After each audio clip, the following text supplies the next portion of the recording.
mercies are new every day. And that your grace abounds. And that there's forgiveness if we'll bring it to you.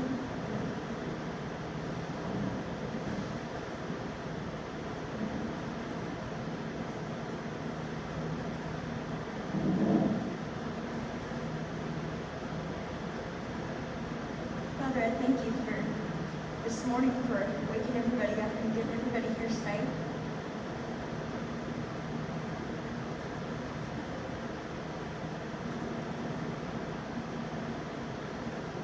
Father, I pray that the word that you have given Matt this morning, that you're bringing to us this morning, Lord, that it pierces our heart. That it pierces us to the point that it knocks us off of whatever pedestal we think we live on. And that we would surrender to you. Wholeheartedly surrender to you.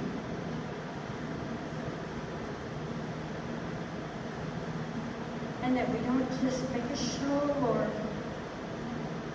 think that it only lasts in this building. That when we walk out of this building, that we know that it's more important that it shines like that light shines. And that we truly learn how to forgive ourselves, first and foremost. So that you can renew us and make us a new creation in you, like the word says, Father. And that only comes with surrender and forgiveness and admittance.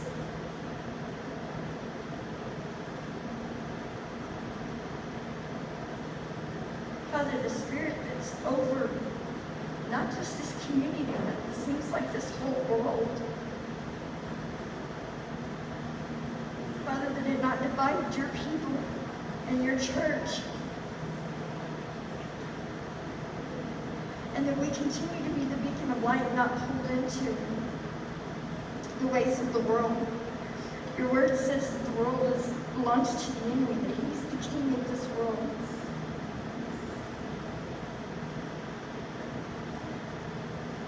And that we can only serve one Lord.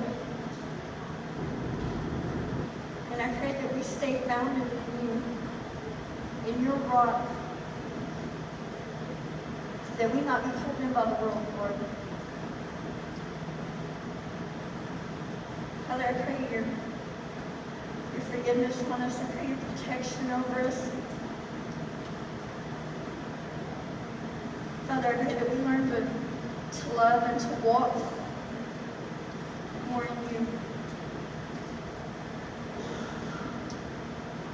And that we be here for each other. And that we not worry about calling each other out or saying something that might hurt each other's feelings, Lord, that we remember that we shouldn't worry about our feelings, because when it comes to the judgment, whether we hurt each other's feelings over helping someone stay in line with you, Father, that I would love a brother, lose a friendship, or never speak to someone again, than to hear part from me. And I pray that you teach us that, how to walk in that, and how to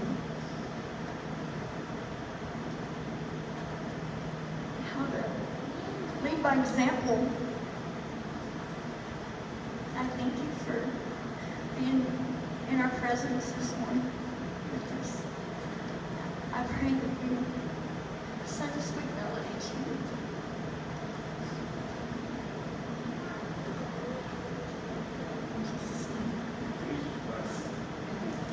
Amen. Thank you for that.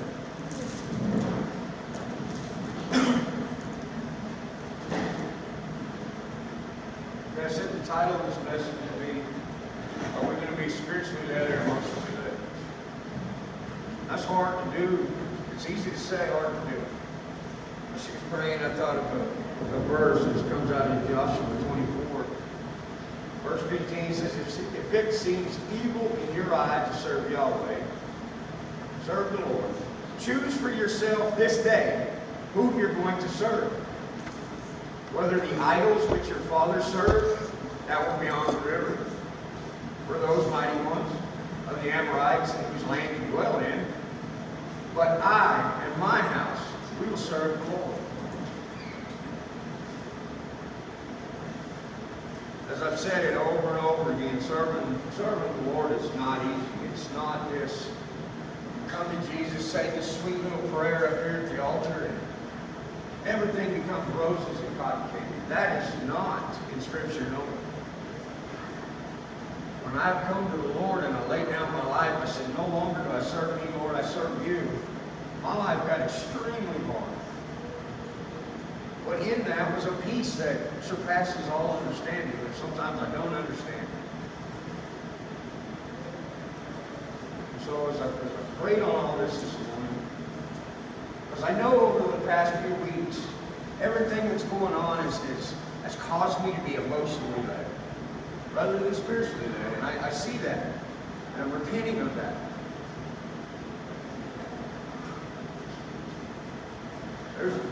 There's a saying that some of y'all heard, that God will not put more on you than you can handle. That is a lie. God will put more on you than He will crush you, so that you will turn to Him, so that He can lead you. Because if I have money and riches and fame, why do I need God? I can do it myself. I've been there. I've done it. I didn't need God when I was making lots of money.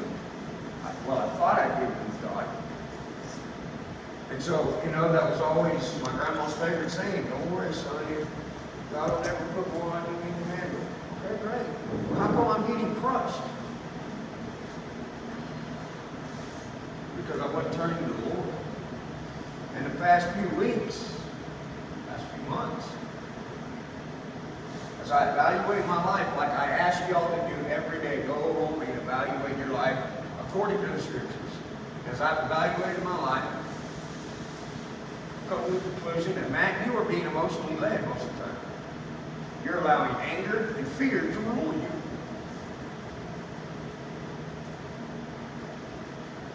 When we get hurt, that plays out in anger. If you hurt me, you cut me, I don't cry, I don't whine, I get angry. Women operate totally different. Me and Trevor were talking about that yesterday. And so we need one another as like-minded believers to be able to say, hey, look, I feel you. I understand what you're going through. But hey, let's try it this way. We need people around us bold enough to come to us and say that.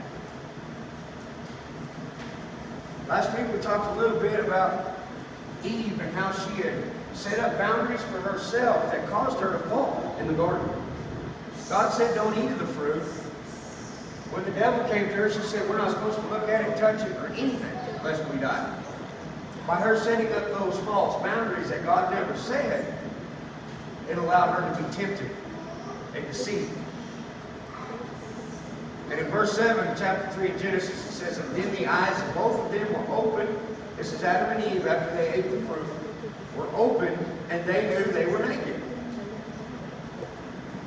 Now we looked at that word naked up in the Hebrew. And it has a kind of a dual meaning. One is naked, physically, no clothes on. But the other is crafty, jealous. And so when they knew that they were naked, they realized they didn't have no clothes on, but that wasn't the biggest thing. The biggest thing was they knew that they were being deceitful to the Lord. They knew that they were being disobedient unto the Lord. So what did they do? They went and sewed fig leaves together to make coverings for themselves. They tried to cover their sin on their own. We cannot do that, y'all. The only thing we can do is turn, face Him, and repent. Then He will cover your sin. Because it says, and then they heard the voice of Yahweh walking in the garden in the wind of the day, and Adam and his wife hid themselves from the presence of the Lord among the trees in the garden. Why would they hide themselves from God? The same reason a child, when he knows he's done something wrong, and dad comes in, he wants to hide. She wants to hide. It's that guilty conviction that they felt. That they had disobeyed the holy righteous God.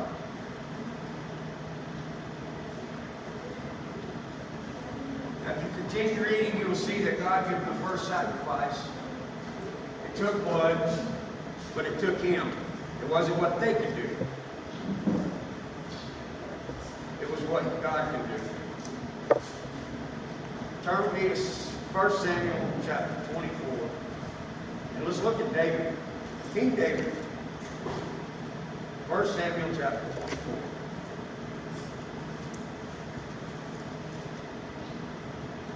I'll just give a little background here so we don't have to read 9 chapters.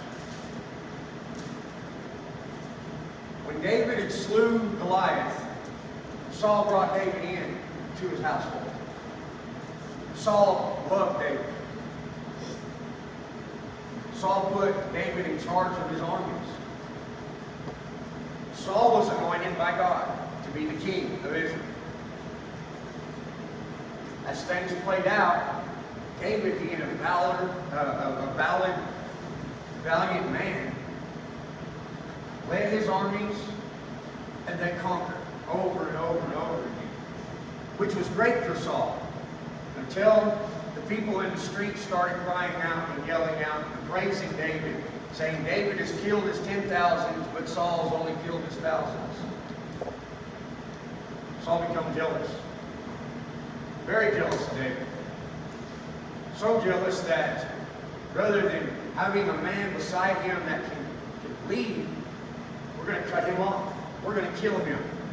And so Saul chased David all over the nation trying to kill him. Now imagine being David. You really do nothing wrong. You're doing what you need to do for your king, God, and country. Why is Saul trying to kill me? You think David didn't get a little fearful? That fear turned to anger, hurt,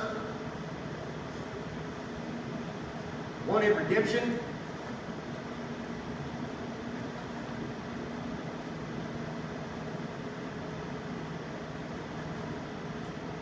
Second Samuel 24:1 says, it came to be when Saul had returned from pursuing the Philistines that he was reported to him, saying, see, David is in the wilderness of En-Gedi. So Saul took 3,000 chosen men from Israel and went to seek David and his men on the rocks of the wild goats. And he came to the sheepfolds on the way, and there was a cave. And Saul went in to relieve himself. Take a nap. Lay down. He's tired. He'd been fighting, and now he's pursuing David. He's close to his goal of getting David. I'm going to take me a nap. Now David and his men were sitting inside the cave. And the men of David said to him, see, the day of which the Lord said to you, see, I give your enemy to your hand, and you shall do to him as it seems good to you. And David arose and gently cut off the corner of Saul's robe. That's interesting, huh? Saul comes in this cave, him and his men, they lay down and take a nap.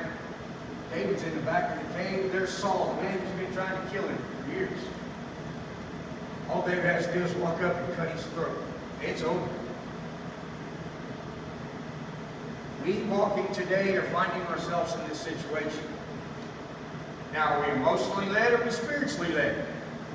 We're fixing to see David be spiritually led. Because if he'd have been emotionally led, Saul gets his throat cut right then and there. Verse 5, it came to be afterward that the heart of David struck him because he had cut the corner of Saul's robe.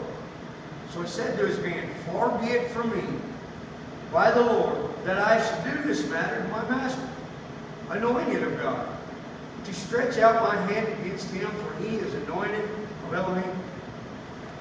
And David dispersed his servants with words and did not allow them to rise against Saul. And Saul rose from the cave and went on his way. Saul wakes up and don't even realize nothing happened. Got my nap in. I'm good. Let's go. And afterward, David arose and went out of the cave and called to Saul, saying, my master the king. And And when Saul looked behind him, David bowed with his face to the earth in dead obeisance. King, Lord, I, your servant, stand before you. Saul's been trying to kill David all these years, but yet Saul still recognizes his authority given by God. And God's the highest power. David is walking in the Spirit here, and it's got to be frustrating for David because he's like, man, Lord, what do I do? David said to Saul, why do you listen to the words of the men who say, see, David seeks to do you evil? David knows that Saul is walking with men and has surrounded himself with men who are backbiters, who are trying to just stir up strife. David asked him, why do you walk with these kind of men? Why are you walking with men that would deceive you and cause you to want to kill me? I didn't do nothing to you. I loved you. I served you. I'm still serving you. Wow, that's amazing to me that David would have that sort of spirit. It's what I pray for. Lord, give me that spirit. That's what I pray for y'all. Give them that spirit, Lord. Because we're in a time of trial and turmoil in this nation. And if we do not stay focused on what God has for us, it is never going to work.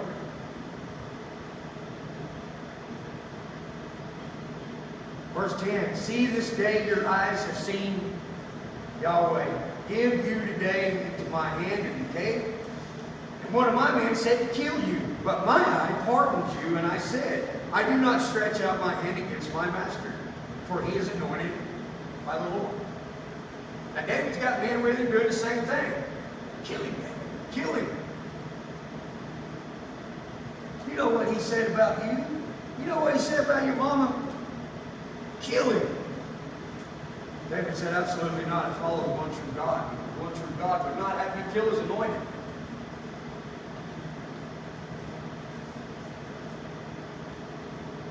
Verse 11, and my father, see, yes, the corner of your robe in my hand. For in that I cut off the corner of your robe. I did not kill you. Know and see that there's neither evil nor rebellion in my hand. I have not sinned against you while you are hunting my life to take it. I'm going to be the bigger man. I'm going to say, you know what, this is enough. That's hard to do. Especially when you know you're right. David's right here. He didn't do nothing. There are some here today that didn't do nothing when it come knocking on their door. Matter of fact, they go plowing through the door. We have to understand that God puts us through these trials and tribulations to test us, to build us up, and to show us that we need Him.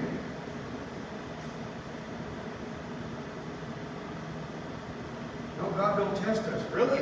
He tested Abraham. Take your son, your only son, up on the mount and sacrifice him to me. Hey, Lord. Abraham was within seconds of plunging the knife into his son's chest. And the Lord cried out and said, stop, Abraham. Stay your hand. Now I know that you will serve me. So, where does this come in that God doesn't test us? Sure as the heck looks to me like He tested Abraham there. And if God's no respecter of persons or nations, what makes you or I any different? David's going through a test here. Verse 12 says, let Yahweh judge between you and me, and let Yahweh avenge me on you, but my hand's not against you. If you die today, it'll be because the Lord took you out, not me. As the proverb of the ancient says, wrong comes from the wrongdoer. My hand's not against you. I'm walking righteously.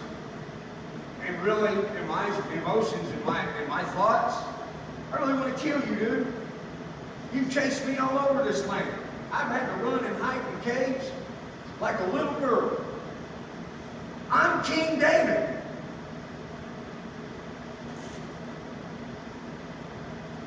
Putting our pride down is the hardest thing most of us men have to do. Putting our pride down and saying, you know what? I'm not doing this. Even if they say, oh, he's a coward, he's a weakling. And they continue to try to backbite, to get you to go emotionally led, follow somebody to their house and have a fight.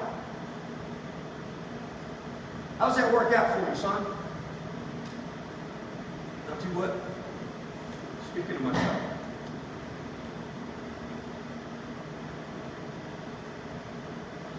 Verse 14, after whom the king of Israel come out? Whom do you pursue? A dead dog, a flea? Who am I to you? Why are you doing this? Yahweh shall be judge and rightly rule between you and me, and see and plead my case, and rightly rule me out of your hand. I know that the Lord will go before me and fight my battles for me. He's going to deliver me out of your hand, Saul. You can chase me till hell freezes over, but you can't get me because God has me. Can we put that in our hearts today that we are God's children, and if He has us, He is for us. Who can be against us? Proverbs 16:7 says, when you walk righteously in the ways of the Lord and please Him, even your enemies will be at peace with you. Okay, David's talking to Saul here. It's not like, hey, we ran into each other also. It's me and you. It said, no, Saul took 3,000 of his men. David's standing in front of Saul with 3,000 men. All Saul has to do is say, kill him. David's done for him.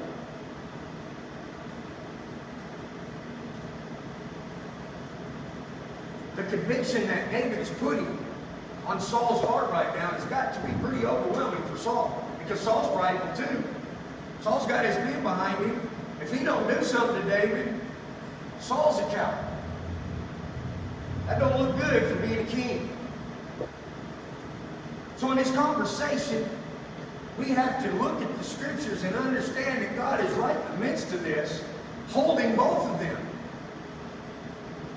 And He will do it for you and I as well.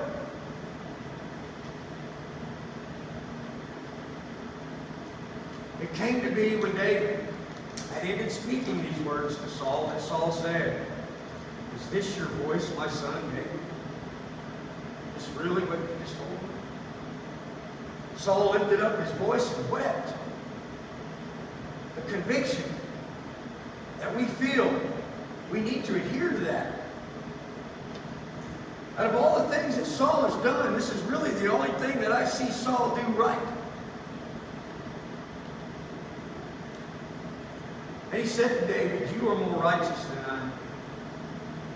For you have rewarded me with good, whereas I rewarded you with evil. And you've shown today how you have done good to me. For when Yahweh surrendered me to your hand, you did not kill me. For if a man finds his enemy, shall he let him get away safely? And let Yahweh reward you with good for what you have done to me today. And now look, I know that you shall certainly reign, and that the reign of Israel shall be established in your hand. This is Saul talking to David.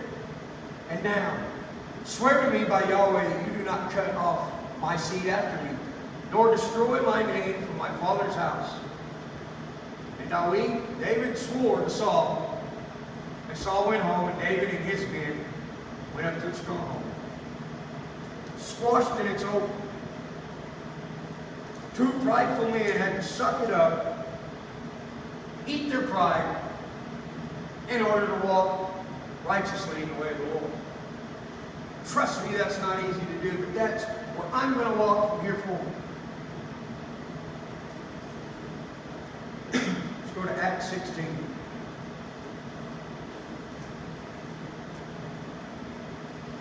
Just because it looks right, just because it sounds right, feels right, doesn't mean it's what we should do.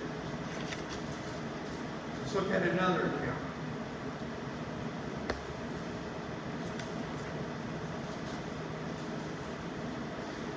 Opportunity to please the flesh and do what you think is right. Little backstory here, Paul has been going throughout the land preaching the gospel. He's been thrown in jail, beat up, shipwrecked, snake bit. Paul has had it rough. Another reason why I say when we come to the Lord, it's not always roses and cotton candy. God may put you through a gauntlet of hell to reach one man. We'll start verse 16. Acts 16:16. It came to me as we went to prayer that a certain slave girl possessed with the spirit of truth did meet us, who brought her masters much profit by foretelling. Having followed Saul, or Paul, and us, she cried out, saying, These men are of the servants of the Most High Elohim, who proclaim to us the way of deliverance. This woman is possessed with a demon, and she's following Paul around, telling everybody, this is a man of God. He's preaching truth.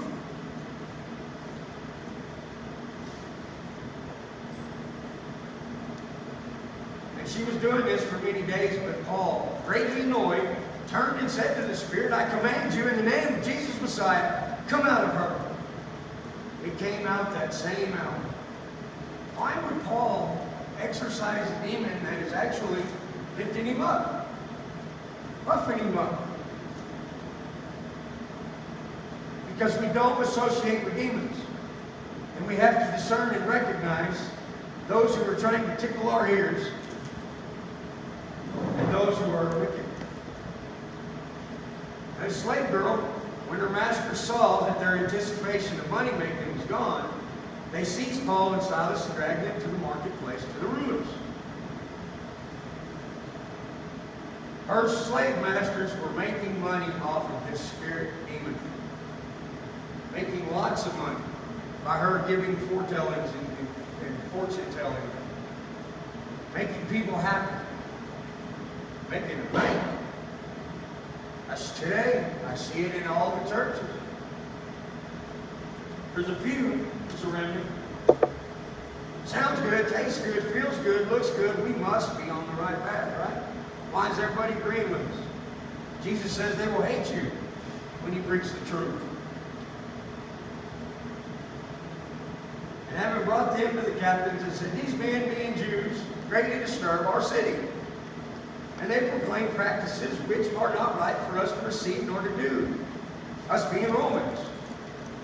The crowd rose up together against them, and the captains tore off their clothes and commanded them to be beaten. Now the captains didn't tear off their robes, they tore off Paul and Silas' robes. Started beating. Who having received such a Verse 23, and having laid many blows upon them, they threw them to prison, commanded the jailer to keep them safer. Who having received such a command, put them in the inner prison and fastened their feet in stocks. His chains stuck to the wall like handcuffs, locked them down. And they locked the door, make sure they can't get away. Because this is the prison, the caretaker of the prison. If these prisoners escape, that's going to be his life and possibly his family's life. So they're in stocks. Doors are locked. At midnight, Paul and Silas were praying and singing songs to Elohim, and the other prisoners were listening to them. They just got the living crap beat out of them. They're in stocks and bonds in a prison for doing nothing but preaching truth. And they're praising and singing songs to the Lord. Do we have that spirit yet? Here, anybody can raise their hand and say, when it's all going to hell, I'm praising the Lord? You can. Absolutely. We don't most times because we're emotionally led. These dudes just beat me for no reason. And suddenly a great earthquake took place. So that the foundations of the prison were shaken, and immediately all the doors of the prison were opened and the chains came loose. Wow. What would y'all do in this case? Freedom, baby. I'm out of here. Oh, you're crazy, man. The jailer awake from his sleep and seeing the doors open, thinking the prisoners had all fled, drew his sword and was about to kill himself. I'd rather kill myself than to go through what's going to happen when my my masters find out I let all these prisoners loose. Not only do Paul and Silas stay in prison, all the prisoners stay there because they're listening to what Paul and Silas are praising the Lord.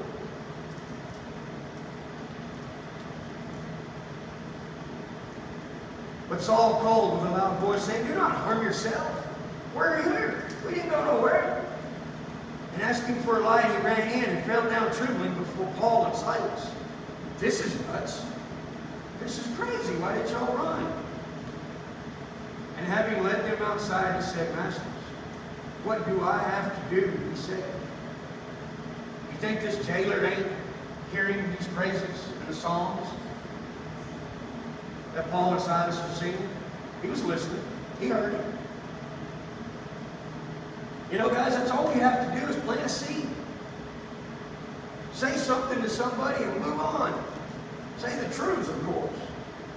Not a cut, not a stab. Not I'm going to get you later. God loves you.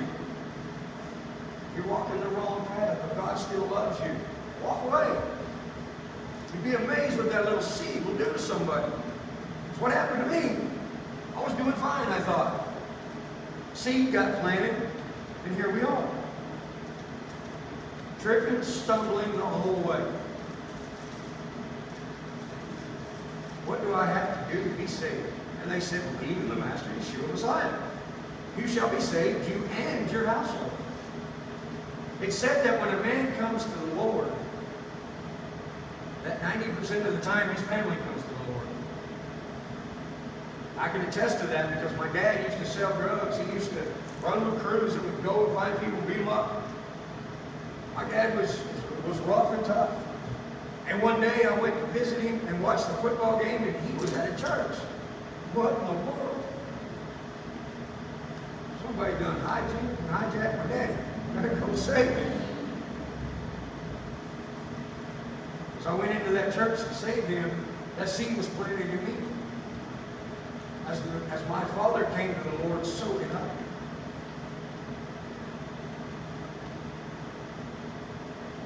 And they spoke the word of the Lord to him and to all who were in the house.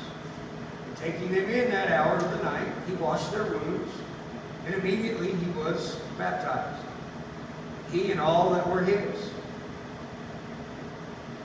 By Paul and Silas being obedient to the Lord, not walking in emotion, but walking in the Spirit, the whole household is baptized in the name of the Father, Son, and Holy Spirit.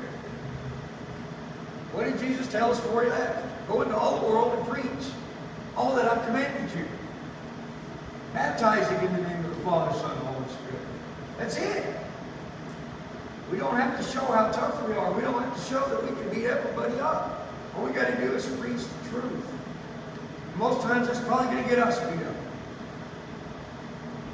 But at the end of the day, are we in it for God? Are we to please God or are we to please man? That's what I've got to ask myself. Choose you this day whom you will serve. You've got some idols, you've got some other lusts and loves you got more than the Lord. You've got to fix that. You can't serve two masters. And when the day came, the authorities sent the officers saying, "Let these men go." And the jailer reported these words to Paul, saying, "The captains have sent to let you go. Now then, come out. Go in peace." Paul, you need to wake up, dude. He said, "Go, and you're going to be ignorant." Paul said to them, "They have beaten us publicly, uncondemned, being Romans. I'm a Roman, and you beat me like this. Oh, absolutely not. I have my God-given rights." And having come, they pleaded with them and brought them out and asked them to leave the city. So coming out of the prison, they went to Lydia, and seeing the brothers, they encouraged them and went forth. He made the captains of the guard come and release them personally. A little bit of revenge, a little tweak there, you know. When they found out he was a Roman and they beat him like that, that could cost them their lives. All Paul's got to do is go to Caesar and say, "I'm a Roman citizen, born Roman citizen. That makes me a Roman of the Romans." Your captain's over here without charging me with anything, without taking me to trial, beat the snot out of me with buddy. Uh-oh. Paul didn't do that. What did he do? He went to Lydia, met up with some other brothers, praised the Lord with them. Where are we at, y'all?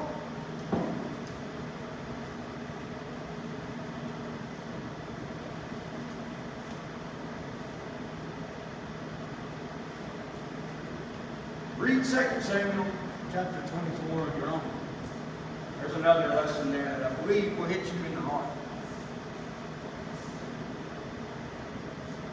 So I ask you again, are we going to be emotionally led or are we going to be spiritually led? We're going to be emotionally led. It's going to get a whole lot worse and it's going to get ugly. But if we can be spiritually led, like the two men we watched and read about right there, that's God's Word. Be amazed. Well, even your enemies will be at peace with you. Remember when we was at the bowling alley that one time and we got surrounded? The gang members, all of them had guns strapped, AKs, ARs on them. I'm surrounded with one other brother thinking, wow, this is not good. The Lord delivered us out of their hands. Had I done it my way, hold my gun out, there'd have been a whole lot of shooting going on.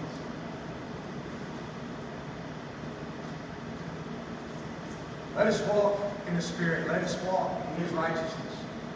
Let us hear what God told David. This is a man after my own heart. You see how many jacked up things David does through the Scriptures? That's not an excuse for us to go sin. It's not an excuse for us to go be rebellious. We can look at a man that tripped, stumbled, and fell along the way, and God continued to lift him up, put him through some punishment. 2 Samuel 24. David messes up, disobeys the Lord. God gives him three choices that he's got to choose. Either 3 years of famine, 3 months being pursued by his enemies, or 3 days of the Lord's angels plundering and destroying him. That was his 3 choices of his punishment. He said he killed 70,000 men. David chose for 3 days. Read that. That counts pretty cool. But David would rather the Lord slay me than being slain. But because of David's disobedience, there was consequences. I'm telling you, for every action is an equal and opposite reaction, whether it be in physics or whether it be in the flesh. What do you mean by that? Well, you see the balls that bounce back and forth, that's equal and opposite reaction. For a ball in the air, it comes back down, it's equal and opposite reaction. That's physics. Flesh. When we do something to someone, whether it be good or evil, there's consequences. If it's good, there are good consequences will come.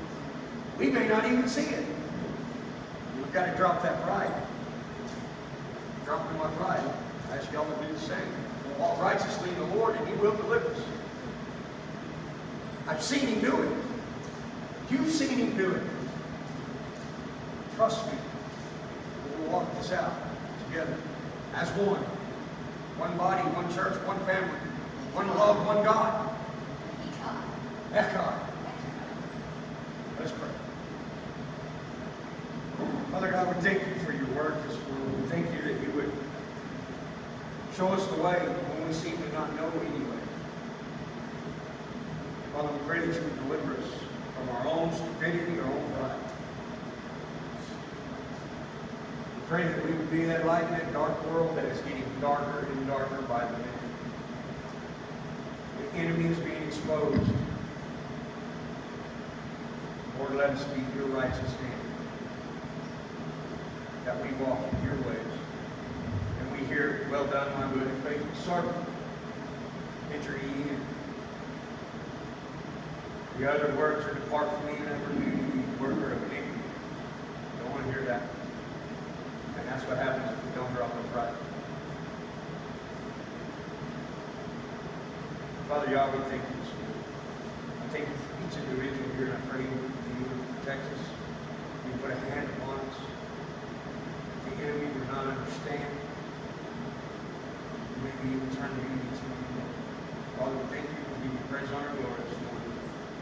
us praise you, sing songs to you. That's it. In Jesus' mighty name.